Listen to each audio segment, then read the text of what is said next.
ఈ రోజున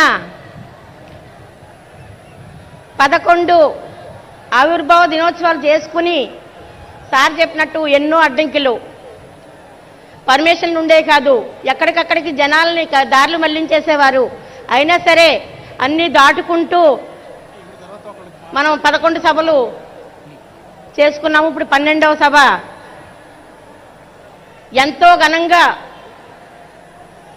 మన ప్రభుత్వంలో చేసుకుంటున్నాం. కూటమి ప్రభుత్వంలో మనందరము కూడా ఎంతో అదృష్టవంతులు. ఎందుకంటే పవన్ కళ్యాణ్ గారు మనకిచ్చిన ఈ ఒక అవకాశాన్ని మనల్ని ఇలా ఇంత పండుగ వాతావరణంలో చూసుకుంటూ మహిళలకు కళ్యాణ్ బాబు గారు ఇచ్చే అదృష్టం ఏంటంటే ఒక ముఖద్వారానికి మహిళ అయినటువంటి డొక్కా సీతమ్మ గారు ముఖద్వారం అని పెట్టారు. అలాగే అన్నా క్యాంటీన్లు ఉన్నాయి, మహిళ డొక్కా సీతమ్మ గారి క్యాంటీన్ అని పెట్టారు. అటువంటి మహానుభావులు పవన్ కళ్యాణ్ గారు మన మహిళలకు అంతటి అదృష్టాన్ని ఇచ్చారు. అలాగే వీర మహిళ అనే ఒక నామకరణం చేసి మమ్మల్ని అందరినీ కూడా ఒక ప్లాట్ఫామ్ ఇచ్చి మా మహిళలందరికీ కూడా ఎంతో గౌరవం దక్కిస్తున్నారు. అటువంటి వీర మహిళగా, అటువంటి మహిళా నాయకురాలుగా నేను ఎంతో అదృష్టవంతులుగా భావిస్తూ ఇంతటి అవకాశాన్ని ఇచ్చిన పెద్దలందరికీ ధన్యవాదాలు తెలుపుకుంటూ జై జనసేన. గౌరవనీయులు పిఠాపురం కాన్స్టిట్యూన్సీ ఇన్ఛార్జ్ శ్రీ మర్రెడ్డి శ్రీనివాస్ గారిని మాట్లాడాల్సి కోరుతున్నాను.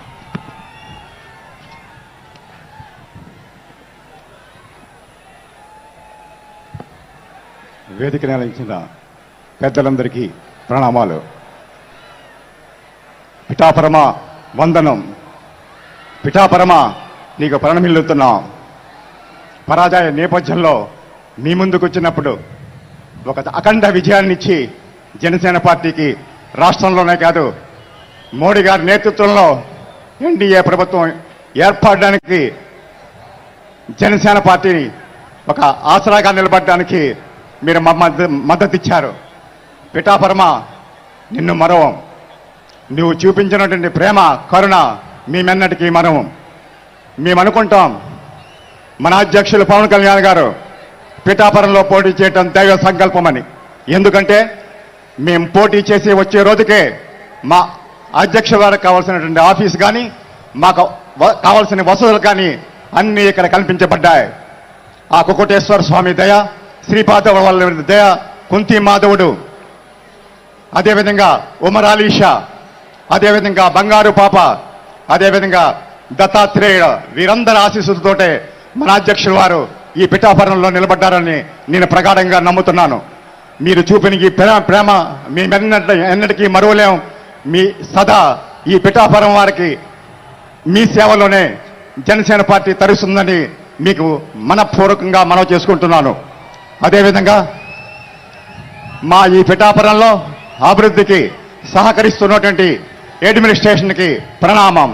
ప్రతి ఒక్క ఆఫీసర్, డిప్యూటీ సీఎం గారు ఆఫీసు నుంచి వచ్చినట్టే ప్రతి ఇన్స్ట్రక్షన్ ఎంత శ్రద్ధగా అమలు చేస్తారంటే ఈవేళ పిఠాపురంలో జరుగుతున్న అభివృద్ధి దానికి తార్కాణం. వీరందరికీ వందనం. అదేవిధంగా మేము ఒకటే కొడుకుతున్నాం, జనసేన పార్టీ ఒక సాధారణ రాజకీయ పార్టీ కాదు. మా అధ్యక్షుడు ఒక సాధారణ రాజకీయ నాయకుడు కాడు. మేము వచ్చింది మార్పు కోసం. మేము కోరుకున్నది వ్యవస్థల మార్పు కోసం, సమాజం మార్పు కోసం. నిజంగా కూడా అధికార యంత్రాంగం కూడా ఒక్క ఆజ్ఞ ఆకమేఘాల మీద కూడా ఇక్కడ కార్యక్రమాలు జరుగుతున్నాయి. మేము కోరుకున్నదంటే మార్పు రావాలి. ప్రభుత్వ ఆఫీసుల్లో సామాన్యుడి గలం వినపడాలి. సామాన్యుడు వచ్చినట్టునే పనులు జరగాలి. అది మా ఆకాంక్ష, మేము కోరుకునే మార్పు.